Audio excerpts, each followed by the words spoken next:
What's Gucci with it? YouTube Veterans Military. Welcome back again with another banger. Today we're going to be talking about the final rule the VA has published when it comes to the schedule rating, specifically to the digestive system.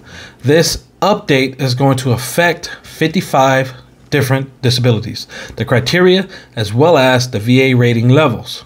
Now, if you're here to get helped, here to get educated, hey, VA Disability Night Ops is here for that. Please like, share, subscribe.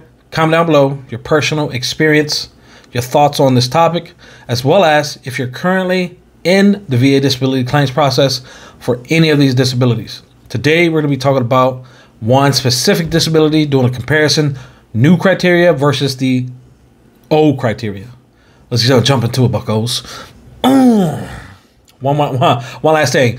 My booty hole goblins, hey, y'all better stand up and shout out. Hey, you know what I'm talking about. Hey, let's get into the topic now. So, first of all, we got one of the main things is if for majority of these disabilities, I've had a purview to review a few of them. It's going to affect veterans trying to claim higher on these because now it's more detailed. It's not vague anymore when it comes to the medical evidence, the specifics that they're looking for.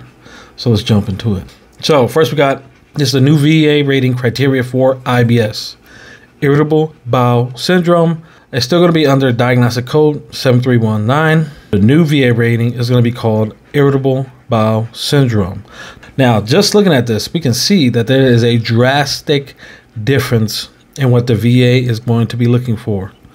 Current VA rating criteria, it says mild disturbances of bowel function with occasional episodes of abdominal distress.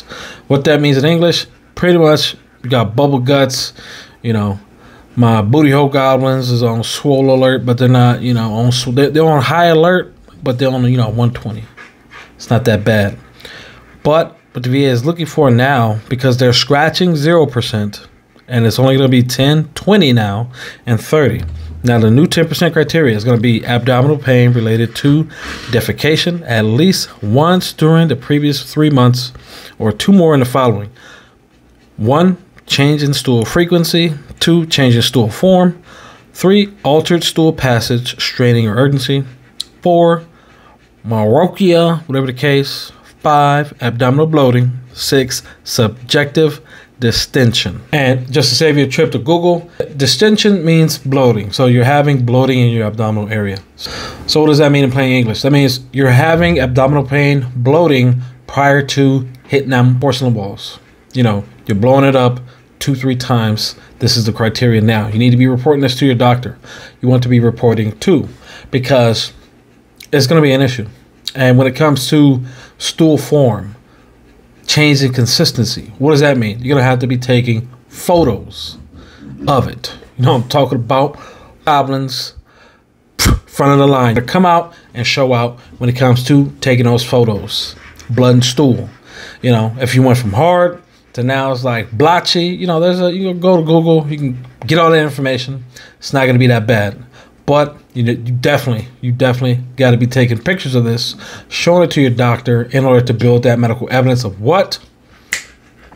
Change in stool frequency, change in stool form. Menorrhagia, abdominal bloating. So we got 2 to 3 requires photos, change in stool frequency, as well as change in stool form. Now the other 3, the next 3, altered stool passage, menorrhagia, abdominal bloating is going to be mainly verified, as well as subjective distension. It's going to be verified by what? A colonoscopy and physical examination by a doctor. So, with that being said, you got to build this medical evidence specific to the new criteria if you're not going to have a CMP exam prior to then. Moving on from there. Now we got 10. Is pretty much going to be the new 20%. 20% is a new thing. Now, we got the current VA disability rating for IBS being 10%. It's going to be moderate, frequent episodes of bowel disturbance with abdominal distress. What does that mean? It's vague. It's pretty much you're having bloating. You're hitting the bathroom two times or more a day. Okay, cool. But under the new criteria, pretty much the same thing. Now, slightly similar, but the only difference is instead of this pain occurring once in the last 3 months, abdominal pain is related to defecation for at least 3 days per month in the previous 3 months. So everything that I previously said, change the stool frequency, everything is going to be the exact same. It's just happening a lot more frequent, 3 times a month in the last 3 months. That's 9 times. You blowing up the walls. You can't hold it in. It's breaching cotton. You over there got a goblin coming out like, hey, what's going on? You know what I'm talking about? So that's the only difference between 10 and 20%. But you definitely need to be recording this down. Coming out like this, the best thing you can do is take photos. Yeah, it may look nasty. Hopefully your girlfriend or your spouse, they're not looking at your phone and be like, hey, why are you taking pics of your mom? Talking about your chocolate. Hey, come on. You're trying to build medical evidence for a VA disability claim under the new criteria. I'm trying to prepare y'all. Y'all got to get educated. Prepare. This is what I'm here for. Moving on from there. Now we got 30%.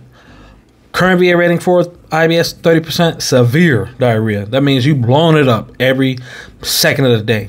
Or alternating diarrhea and constipation with more or less constant abdominal stress. Gucci. Well, the new VA rating criteria is going to be exact same thing. Everything is the same, but now the frequency has increased to 1 day per week during the past 3 months. So it's increased from 9 to now 12 times, 12 occurrences. Now, you can go more than that. Most people, they go, most veterans, if you're rating, well, so now the only difference with the 30% criteria for the new criteria is going to be increased frequency. Instead of 3 times every month for the last 3 months, now it's once per week during the previous 3 months prior to you hitting submit. Obviously, still you want to record photos. You still want to make complaints to your doctor. If you got an app on your phone, iPhone 15 Pro Max or Galaxy S24 Ultra Supreme Gangsta, you know what I'm talking about? You definitely want to record this down. Take photos. The photos have what? A date tag, a digital tag. So it's not like you're just taking photos of random people's stools. No, it's your stool taken at X time throughout the night, throughout the day, whatever the case may be. We all got our phones on us 24/7. So it shouldn't be a reason why you shouldn't be at least meeting 2 of the 6 different things that can be utilized for that medical evidence. And that's about it. So what are Debo's thoughts? Debo's thoughts are a lot more difficult for veterans to get service connected, as well as get those sufficient increases. Get that 30%. At first it was kind of hard because it was vague, and then the VA can do whatever they want with it. Now it's a lot more specific, and in this specificity, veterans could either run with it, build that evidence, or due to the amount of sheer complaints they got to be doing to their doctor, photos, if they're comfortable taking photos of their own stool, Gucci. If not, hey, you're not going to be able to build medical evidence outside of a doctor. You want to have overwhelming medical evidence. And with photos, doctor complaints, physical examinations, colonoscopies, well, maybe not multiple, but you know what I mean. It's definitely going to put you on a board for service connection, as well as secondary, if your medical evidence supports. As well as IBS is a Gulf War presumptive condition. So for all those Gulf War veterans, as well as any veteran who's service connected for IBS and they're not that max level, or even if you are at the max level, you got to take into consideration, if you're not at 100% permanent total, whenever you submit a claim past May 19th, 2024, the VA will have an opportunity to reevaluate you against the new criteria. And what the VA likes to assume and make a lot of assumptions, like I said in previous videos talking about proposed changes. What does this mean? This means that all of the other proposed changes, they're coming. I told y'all it was coming. I told y'all. But what do y'all do? Y'all like the CB. Y'all know what the CB means. Y'all know what the CB means. I've been trying to prepare y'all. I like to help veterans, but you can only lead a horse to water. Can't make it drink. But hey, until next time, my diarrhea goblins, y'all stay Gucci with it. Hey, this motherfucking Debo out.